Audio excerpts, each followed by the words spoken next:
It begins with a smell, sharp, sweet, smoky, a whisper of star anise, the deep hush of bone broth simmering for hours. But this isn't about food. It's about memory, about survival. This is the story of a people who lost everything, except the taste of home.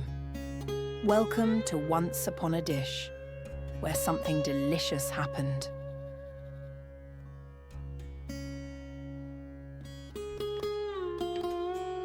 For decades, Vietnam was a battlefield. Colonized, divided, bombed, broken. War wasn't an interruption, it was a backdrop to daily life. People learned to live on very little. Rice stretched thin, bones boiled longer. Meat, when it could be found, was a luxury. Spices were rationed, but memory was not. From that scarcity, something remarkable endured. A broth born from conflict, infused with resilience. Pho was never just soup. It was a way to hold on. A small, defiant ritual, boiling water over bones and history. But then came the Exodus. During the war, hundreds of thousands fled, by boat, by foot. They left cities in smoke, families torn, futures uncertain. But even in migration, they carried something invisible, not belongings, not land, but recipes. Pho traveled in memory in scraps of paper in whispered instructions handed down like heirlooms. And when they arrived, in Malaysia, in France, in USA, they had to adapt, learn the language, work the jobs, fit in. And they did. But in kitchens behind strip malls and modest homes, the broth still simmered. Even when nothing else felt familiar, pho remained a compass. In America, pho became more than food.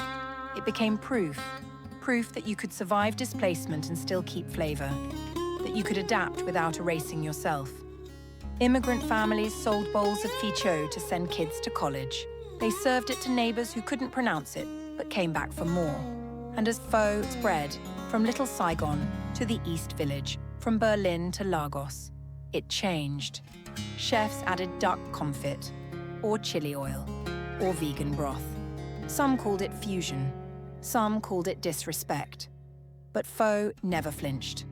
Because pho isn't sacred for staying the same.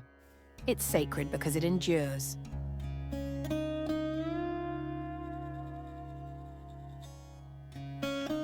Today, you can order pho in a high-rise restaurant or eat it from a folding chair on a sidewalk in Hanoi.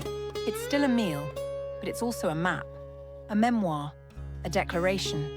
It says, we were here, we lost, we fled, we rebuilt. It says, we remember. Every slurp carries echoes of hunger, of laughter, of exile and reunion. Pho is the past made edible, not preserved in a museum, but reborn. Every day, in a bowl of broth.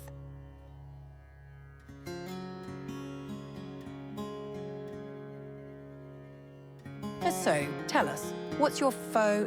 Is it rare beef and lime, chicken and ginger, vegan, spicy, wild? Because pho is not about right or wrong, it's about survival, about identity, about legacy, passed not through monuments, but through hands, through taste, through time. Leave a comment. Tell your story. This is Once Upon a Dish, where only delicious things happen. Bon appétit!